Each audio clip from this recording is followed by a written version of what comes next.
certaine. Il est temps de jeter un coup d'œil aux journaux à travers le monde avec Hélène Frade. Bonjour Hélène. Bonjour Damien. Avec notamment à la une ce matin la décision du Tchad, décision de se retirer de la Cour pénale internationale que le Tchad accuse d'appliquer une justice à géométrie variable. Ouais, un mois après le Niger, le Mali et le Burkina Faso, le Tchad annonce donc effectivement à son tour sa décision de quitter la CPI au motif qu'elle serait l'objet, je cite, d'une instrumentalisation politique ciblant seulement les pays africains.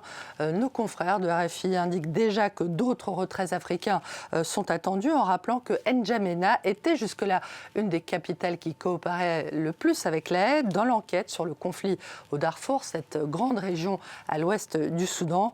Et ils évoquent l'ombre des États-Unis qui ont incité la semaine dernière le gouvernement tchadien à reconsidérer son adhésion à la CPI que Washington, on le sait, veut démanteler.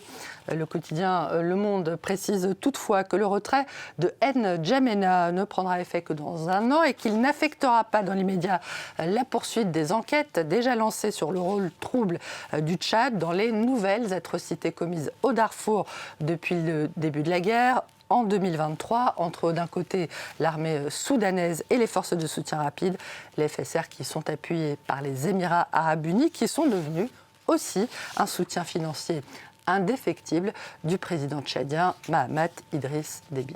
En guerre contre la Cour pénale internationale. Les États-Unis ont aussi claqué la porte hier d'une réunion du Conseil de sécurité des Nations Unies pour protester contre la France. La Croix rapporte que la délégation américaine dénonce, je cite, la posture hypocrite, lassante de Paris, accusée d'avoir comparé les États-Unis à la Corée du Nord et à la Russie. De quoi s'agit-il très exactement, me demanderez-vous? Du vote vendredi dernier des États-Unis contre le renouvellement du mandat du haut-commissaire de l'ONU aux droits de l'homme, en compagnie notamment donc de la Corée du Nord et de la Russie. Ce à quoi la France a réagi en déclarant que les États-Unis étaient autrefois un modèle en matière des droits humains, mais que ça n'est plus le cas. Dans la presse également, les manifestations le week-end dernier en Tunisie. Manifestations contre le recul des droits et des libertés et la détérioration des conditions de vie.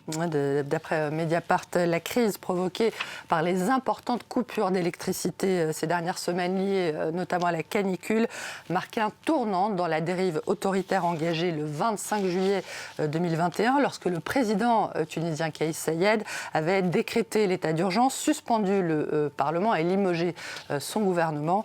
Le site évoque une atmosphère qui rappelle la période d'avant la chute de l'ancien président Ben Ali et des motifs de colère qui n'ont pas manqué ces mois derniers, de la mauvaise gestion des inondations en janvier dernier à la déroute au mondial de foot.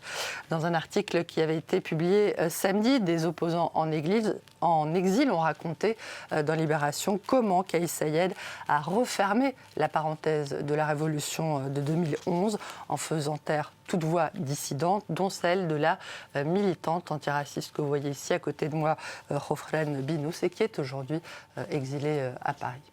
Enfin Hélène, un mot pour terminer de l'arrivée annoncée de Zinedine Zidane à la tête des Bleus. Un mot ou plutôt deux? Ouais, ce n'est pas le Messi, mais presque. Il revient, annonce religieusement ce matin l'équipe, dont la une va rappeler des souvenirs émus à ses fidèles lecteurs. Cette une du 4 août 2005, Zizou faisait alors son retour en équipe de France, un an après avoir pris sa retraite internationale et un an avant le mondial de 2006, le funeste mondial de la finale perdue face à l'Italie et au tout aussi funeste coup de tête de Zinedine Zidane à Materazzi. 20 ans plus tard, pour le Figaro, Zinedine Zidane, c'est une évidence. Visiblement, tout est pardonné. France Info, en revanche, s'interroge. Après 5 ans sans entraîner, y a-t-il de quoi s'inquiéter pendant 5 ans? L'ancien capitaine des Bleus, nous dit-on, a fait des apparitions pour des sponsors et des associations et il s'est surtout ressourcé en famille. Espérons que le foot, ce soit comme le vélo. Oui, il s'est ressourcé aussi avec son bichon maltais. Merci beaucoup Hélène pour cette revue de presse. Merci à vous d'avoir suivi ce journal. On se retrouve dans un quart d'heure pour une nouvelle édition sur France 24. À tout à l'heure.